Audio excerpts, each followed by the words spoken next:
નમો હરિહંતાણમ, નમો સિદ્ધાણમ, નમો આયર્યાણમ, નમો ઉવસાયાણમ, નમો લોય સવસાહુણમ. શાસનપતિ શ્રમણ ભગવાન મહાવીર સ્વામીને મારા ભાવપૂર્વક વંદન. અસીમ અસીમ ઉપકારી રાષ્ટ્રસંત પરમ ગુરુદેવના શ્રી ચરણોમાં મારા ભાવપૂર્વક વંદન. સર્વે ઉપકારીઓને ભાવપૂર્વક વંદન. જો તમે કોઈ બિઝનેસ કરતા હો, આઈ એમ શ્યોર ઘણા બધા બિઝનેસમેન હશે, તો તમે બિઝનેસમાં કોઈ પણ ડીલ ફાઇનલ કરવા જાઓ તો પહેલાં શું ચેક કરો? તમને કેટલું પ્રોફિટ મળશે અને તમને કેટલું લોસ મળશે? આ આપણું ફર્સ્ટ સ્ટેપ હોય, રાઈટ? જો અગર તમને એ બિઝનેસ ડીલ સાઇન કરવામાં લોસ થાય છે તો શું તમે એ બિઝનેસ ડીલ સાઇન કરશો કે નહીં કરો? નહીં કરો. અને જો કોઈ વ્યક્તિ એવી કોઈ બિઝનેસ ડીલ સાઇન કરે છે જેનાથી એને લોસ થવાનો છે, જેનાથી એને લોસ થઈ રહ્યો છે, તો એના ડિસિઝનને તમે સ્માર્ટ ડિસિઝન કહેશો કે નોટ અ સ્માર્ટ ડિસિઝન કહેશો? Not a smart decision. Okay દીદી, હું આપને પૂછીશ, આજે સવારથી આપ ઉઠ્યા અત્યાર સુધી આપે કેટલી એક્શન્સ કરી હશે? કાઉન્ટ છે કોઈ? નો કાઉન્ટ. તમે ફૂલ ડેમાં કેટલી એક્શન્સ કરો છો, શું એનો કોઈ કાઉન્ટ છે તમારા પાસે? તમે રાતના સૂવાની પહેલાં ક્યારેય એનાલિસિસ કરવાની ટ્રાય કરી છે કે આજે આખા દિવસમાં મેં જેટલી એક્શન્સ કરી છે એમાંથી આટલી એક્શન્સ નેસેસરી હતી, આટલી એક્શન્સ ઇમ્પોર્ટન્ટ હતી અને આટલી એક્શન્સ ઇમ્પોર્ટન્ટ ન હતી, આટલી એક્શન્સ અનનેસેસરી હતી? રાતના સૂવાની પહેલાં આવું એનાલિસિસ કેટલા જણે કર્યું છે? કોઈ નહીં. પણ ભગવાને કીધું છે કે તમારી નેસેસરી એક્શન્સ અને અનનેસેસરી એક્શન્સ માટે ભગવાને 2 વર્ડ્સ આપ્યા છે. એક છે એ ફોર અર્થદંડ અને બીજું છે એ ફોર અનર્થદંડ. અર્થદંડ અને અનર્થદંડ.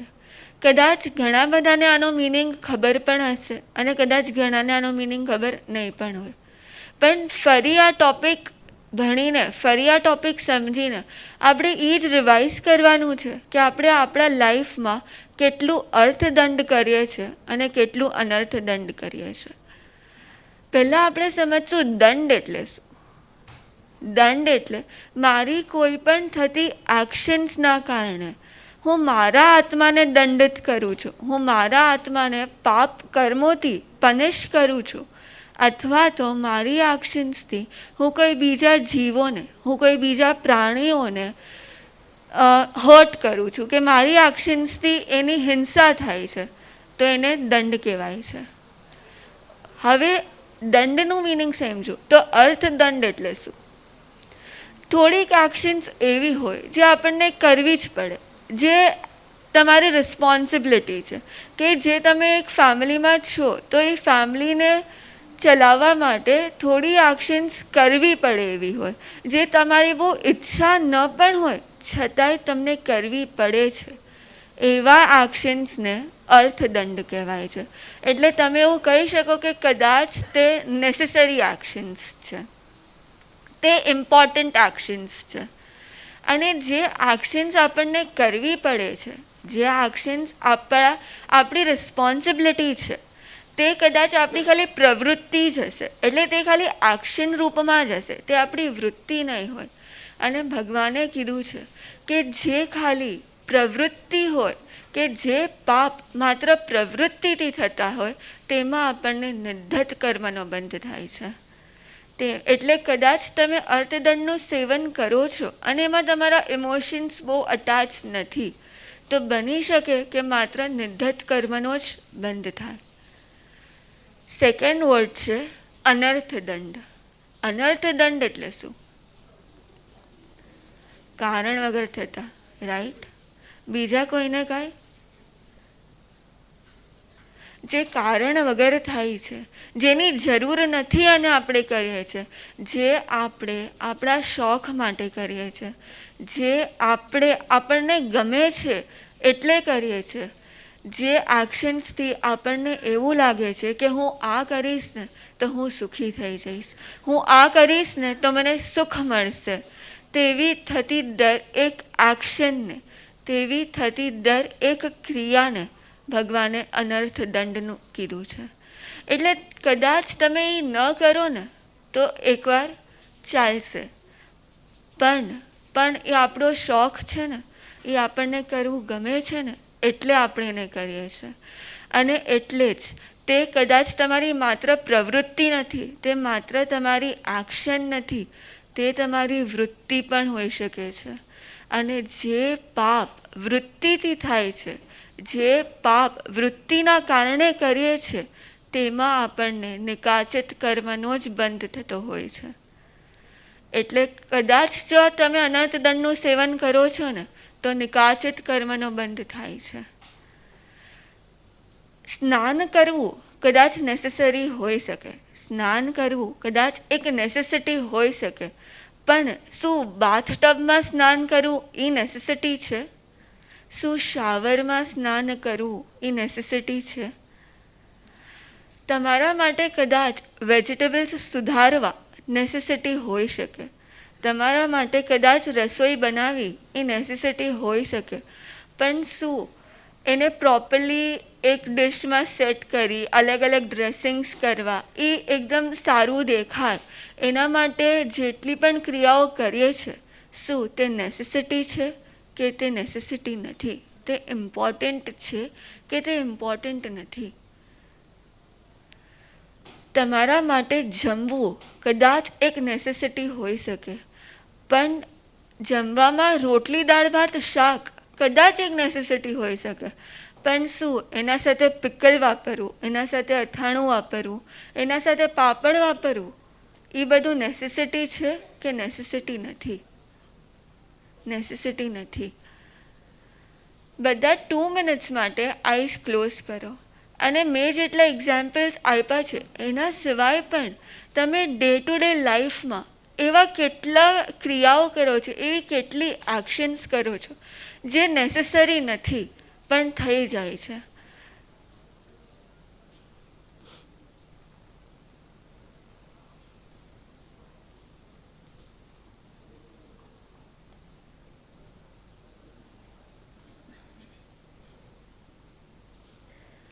તમે બહારે ગયા છો અને તમારા માટે કોઈ ઘરની વસ્તુ ફિનિશ થઈ ગઈ છે, એ લાવી નેસેસિટી હોઈ શકે, પણ તમને ફ્રી ટાઈમ મળ્યો છે, તમારી પાસે બીજું કંઈ કરવા માટે નથી, એટલે તમે એમેઝોન, ફ્લિપકાર્ટ કે એવા કોઈ પણ ઈ શોપિંગ સાઇટ્સ કે તમે ફ્રેન્ડ સાથે બહાર ફરવા ગયા જાઓ શોપિંગ કરવા માટે, શું એ નેસેસિટી છે? આવી દરેક નાની નાની એક્શન્સને ચેક કરો કે હું શું કરું છું આખા દિવસમાં જે અનર્થ દંડ છે. બ્રશ કરવું કદાચ એક નેસેસિટી હોઈ શકે, પણ શું નળ ખુલ્લો રાખીને બ્રશ કરવું એ નેસેસિટી છે? આવી હજી તો ઘણી બધી એક્શન્સ હશે જ જે તમને લાગતો હશે નેસેસરી છે, પણ તમે અત્યારે ચેક કરશો ને તો એ અનર્થ દંડમાં જ આવશે. આઈસ ક્લોઝ કરો હજી 2 મિનિટ માટે અને ચેક કરો, અને એ બધી ક્રિયાને લિસ્ટ ડાઉન કરો, એ બધી એક્શન્સને લખો કે મારાથી આ થાય છે પણ એ અનર્થ દંડ છે, હું આવું કરું છું પણ એ અર્થદંડ નથી.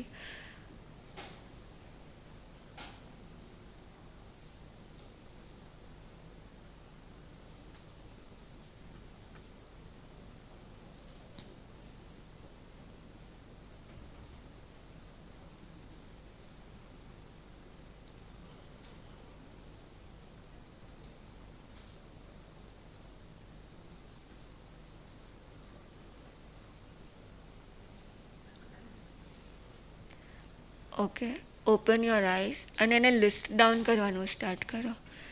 એને લખો કે મારાથી થતી આટલી એક્શન્સ તો મને એવું લાગે જ છે કે અનર્થ દંડ છે. મને કંઈ કામ હોય અને હું કોઈની સાથે ફોન પર વાત કરું કે હું કોઈની સાથે ચેટ કરું તો એકવાર ચાલશે, પણ મારી પાસે ફ્રી ટાઈમ છે, મારી પાસે કરવા કાંઈ નથી અને હું ખાલી એમને યુટ્યુબ ફેસબુક એને સ્ક્રોલ કરતી રહું, તો એ અર્થદંડ છે કે અનર્થદંડ છે? આવી ઘણી એક્શન્સ હશે, એને લિસ્ટ ડાઉન કરો.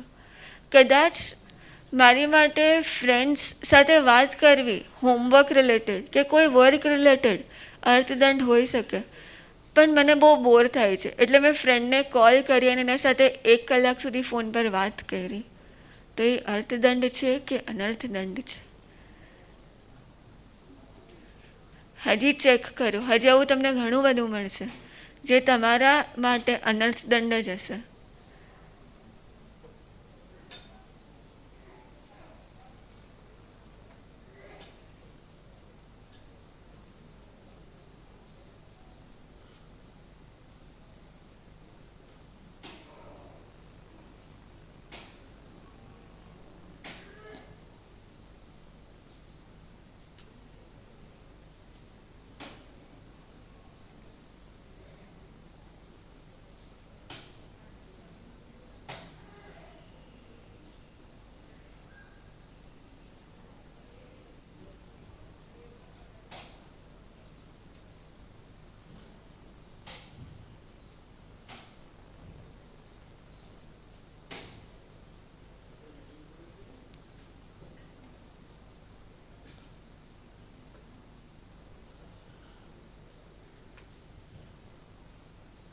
થઈ ગયું લિસ્ટ ડાઉન બધાનું? ઓકે. તમને કોઈકે આવીને કંઈક કીધું કે પછી કોઈ તમારી વાત ન માની, મનાલી દીદી અગર કિયા દીદી તમારી કોઈ વાત નથી માનતા કે તમને કોઈ એ આવીને કંઈક કહી જાય છે, તો તમે અપસેટ થશો કે નહીં થાવ? કદાચ થશો. તમે જે અપસેટ થાવ છો, તમે જે સેડ રહો છો, તો શું તમને લાગે છે એ અર્થદંડ છે કે અનર્થદંડ છે? તો ભગવાને કીધું છે કે આપણે આત્ર ધ્યાન કે રૌદ્ર ધ્યાન કરીએ ને એટલે આપણે અપસેટ રહીએ, સેડ રહીએ કે આપણે રડવા માંડીએ, એ પણ અનર્થદંડમાં જ આવે છે. અને આવું તો આપણાથી કેટલી વાર થઈ જતું હશે. એનાથી આગળ વધીને ભગવાને કીધું છે, ઓકે દીદી આપે નવો ફોન ક્યારે બાય કર્યો હતો? Last year. Latest model buy કર્યું હતું? તમે એ લેટેસ્ટ મોડેલ બાય કર્યા પછી તમે કેટલા જણને કીધું આનું આ ફીચર બહુ સારું છે, આ ફોન લેવા જેવો છે? શ્રેયા દીદી, હું આપને પૂછીશ, તમે અગર કોઈ નવો ફોન પરચેસ કરો છો, ફોર એક્ઝામ્પલ કોઈ આઈફોન જે લેટેસ્ટ આવ્યો છે એ પરચેસ કરો છો, એનું નવો ફીચર બહુ સારો હશે, તો તમે તમારા ફ્રેન્ડ્સને કહેશો આ મોડેલ સારું છે, આમાં આ બધા ફીચર્સ બહુ સારા છે, જો તું અગર નવા ફોન પરચેસ કરવાના હોય ને તો આ જ ફોન પરચેસ કરશે. આવું ક્યારે તમે એમને નોર્મલ ટોકમાં પણ આવું તમારાથી થતું હશે.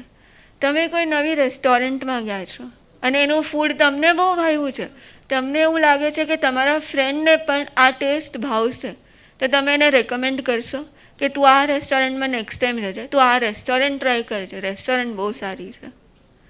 કે તમે કોઈ નવી મૂવી જોઈ છે, કે તમે કોઈ નવા ક્લોથ્સ પરચેસ કર્યા છે, તમે કોઈ નવી બ્રાન્ડ જોઈ છે કે એના ક્લોથ્સ પરચેસ કર્યા છે, એનીથિંગ યુ ડુ, પણ તમને એ વસ્તુ જો ગમતી હશે તો તમે બીજા કેટલા લોકોને એ વસ્તુ રેકમેન્ડ કરશો?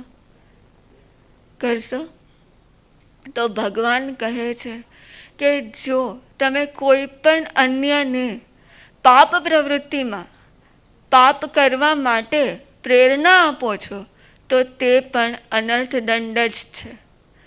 એટલે તમે જેટલી પણ વાર એ લોકોને કોઈ પણ આવી વસ્તુ કરવા રેકમેન્ડ કરશો ને એટલી વાર તમે અનર્થદંડનું જ સેવન કરો છો. ભગવાન 12.5 વર્ષ શું સાધના કરી હશે? ભગવાને 12.5 years પોતાના એક્શન્સને જ ચેક કરવાની સાધના કરી છે કે આ અર્થદંડ છે કે આ અનર્થદંડ છે. અનર્થદંડથી પહેલાં પોતાને અનર્થદંડ કરતાં સ્ટોપ કર્યું અને પછી એટ ધી એન્ડ અર્થદંડથી.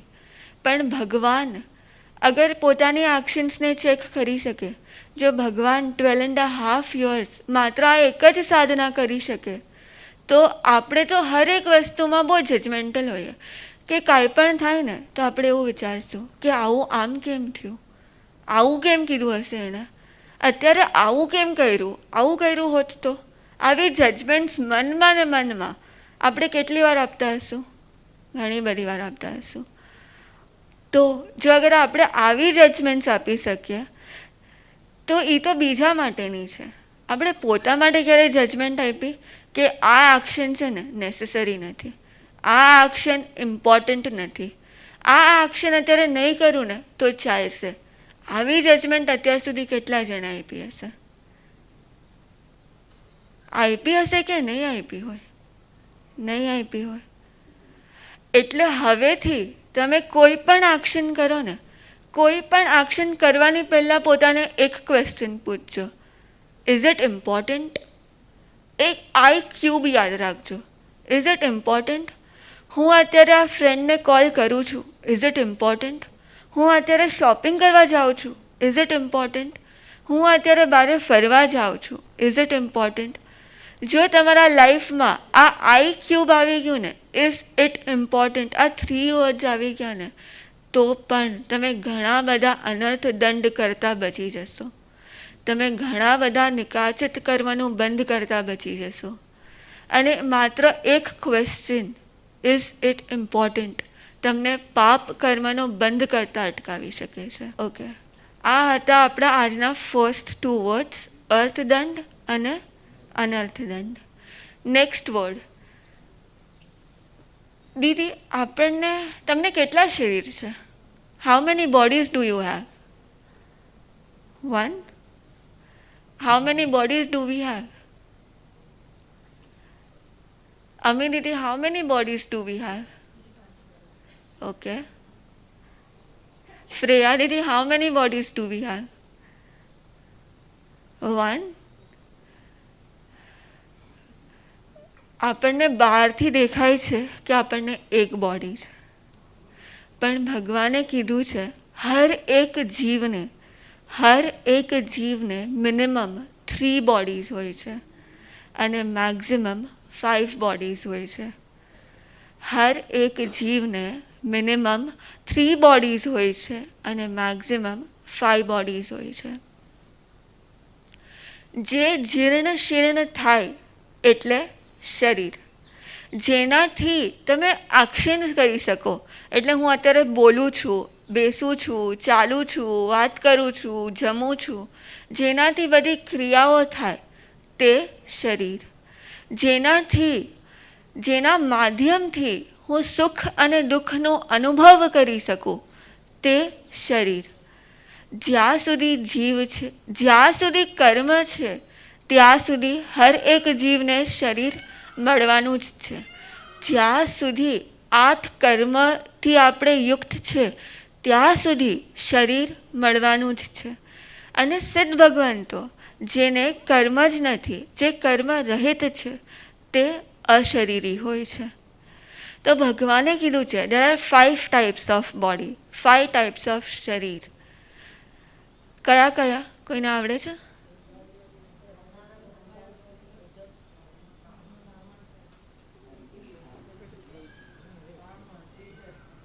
તેજસ, આહારક, વૈક્રિય, કાર્મણ અને ઔદારિક શરીર, વૈક્રિય શરીર, આહારક શરીર, તેજસ શરીર અને કાર્મણ શરીર. 5 પ્રકારના શરીર હોય છે. તો આજે આપણે 2 શરીરના બારેમાં થોડુંક જાણશું. A ફોર ઔદારિક શરીર અને A ફોર આહારક શરીર. તો ઔદારિક શરીર એટલે શું? ઔદારિક શરીર એટલે શું? દેખાય છે એ મનુષ્યને હોય તે. ઔદારિક શરીર એટલે સ્થૂલ, મોટું, જે સ્થૂલ પૂતગલોને ગ્રહણ કરીને જે શરીર બને છે તેને ઔદારિક શરીર કહેવાય છે. ઔદારિક શરીરમાં હોય શું? આપણા બોડીમાં શું હોય દીદી? ફ્રેયા દીદી, આપણા બોડીમાં શું હોય? આપણું બોડી શેનાથી બન્યું છે?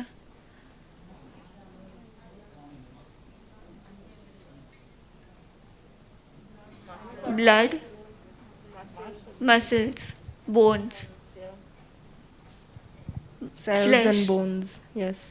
Flash and bones, flesh, bones, bone marrow, આવા 7 ટાઈપની વસ્તુઓથી ઔદારિક શરીર બનતું હોય છે. ઔદારિક શરીરની સ્પેશિયાલિટી શું હશે? ઔદારિક શરીરની વિશેષતા શું હશે?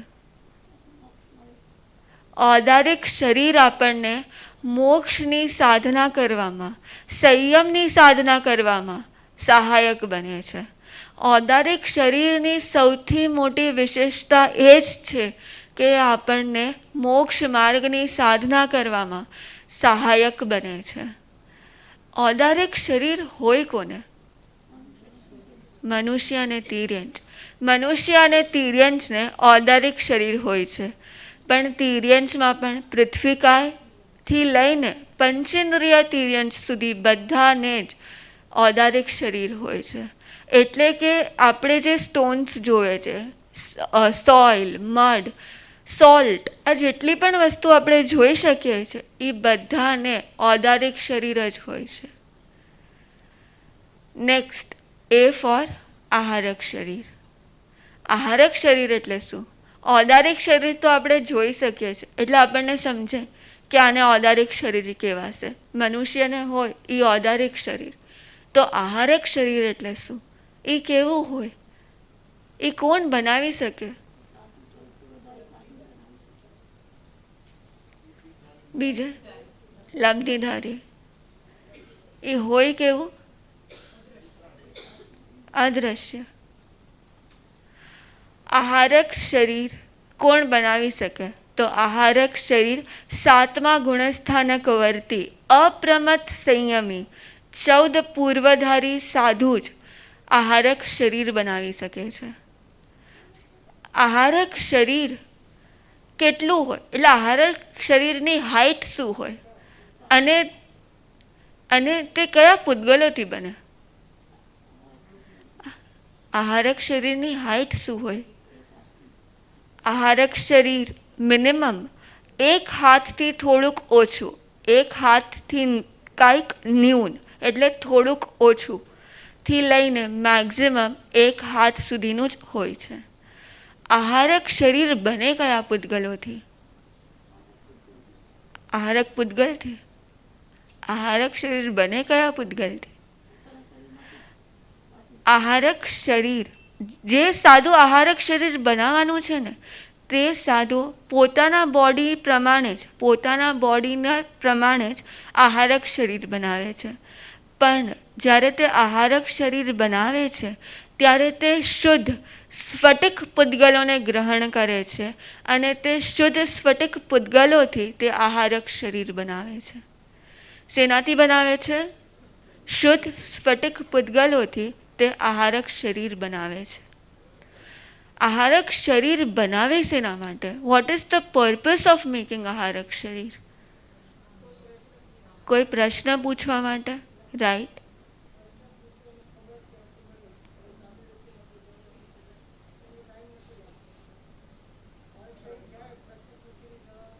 મૂંઝાઈ જાય તો એ તરત જ આપી શકે છે.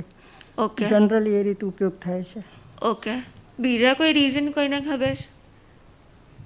જી સિમંદર સ્વામી પાસે કંઈ પણ પ્રશ્નનો જી, કોઈ પણ પ્રશ્ન પૂછવા માટે. બરાબર.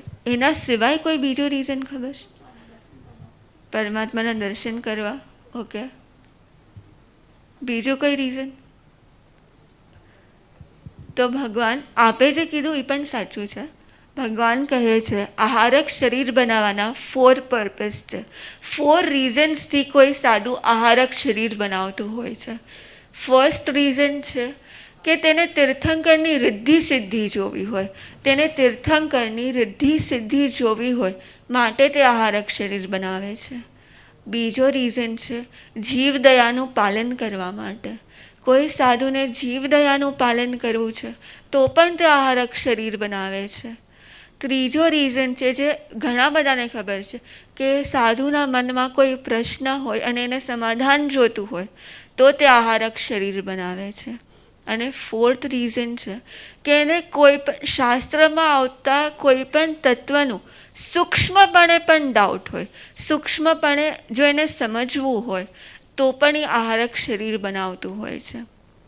આહારક શરીરને સપોઝ તે જીવ ભરત ક્ષેત્રમાં છે અને તેને મહાવિદ્ય ક્ષેત્રમાં જવું છે, તો શું એને કોઈ વ્હીકલ, એને કોઈ સ્પેશિયલ એરક્રાફ્ટની જરૂર પડશે? ના. આહારક શરીર પોતાના આત્મબળથી, પોતાના આત્મશક્તિથી જ અહીંયાથી મહાવિદ્ય ક્ષેત્રમાં જતું હોય છે અને તે વિધિન 48 મિનિટ્સ રિટર્ન આવી જતા હોય છે. આહારક શરીર બનાવ્યા પછી વિધિન 48 મિનિટ્સ તે જીવ ત્યાંથી પાછા આવી જતા હોય છે. આહારક શરીર કોણ બનાવે? 14 પૂર્વધારી અપ્રમત્ત સંયતિ આહારક શરીર બનાવે. કેમ બનાવે? તો તીર્થંકરની રિદ્ધિ સિદ્ધિ જોવા માટે, પછી જીવદયાનું પાલન કરવા માટે, કોઈ પણ પ્રશ્ન હોય એનું સમાધાન માટે, અથવા એને શાસ્ત્રમાં આવતા કોઈ પણ સૂક્ષ્મ સબ્જેક્ટને સમજવું હોય એની માટે આહારક શરીર બનાવતા હોય છે. આપણે આજે કેટલા વર્ડ શીખા? 4 વર્ડ્સ. કયા કયા? નટદંડ, આહારક શરીર, રાઈટ. અને કાલે આપણે શું શીખ્યું હતું? શ્રેયા દીદી, કાલે આપણે શું શીખ્યું હતું? ઘાતી કર્મ, અઘાતી કર્મ, પછી આયુષ્ય કર્મ, ગોત્ર કર્મ, અચ્છિત્યોની, નામ કર્મ, રાઈટ. આવી જ રીતે આપણે એવરી સિંગલ ડે આપણી એન્સાઇક્લોપીડિયામાં, જૈનિઝમની એન્સાઇક્લોપીડિયામાં વર્ડ્સ વધારતા રહીએ અને તે વર્ડ્સ આપણે ભૂલી ના જઈએ એના માટે થોડું થોડું રિવિઝન કરતા રહીએ, એને એક ડાયરી મેન્ટેન કરીએ અને આપણને પણ ભગવાને જે કીધું છે, જેટલું કીધું છે બધું આવડી જાય, બધું સમજાઈ જાય. તે જ ભાવ.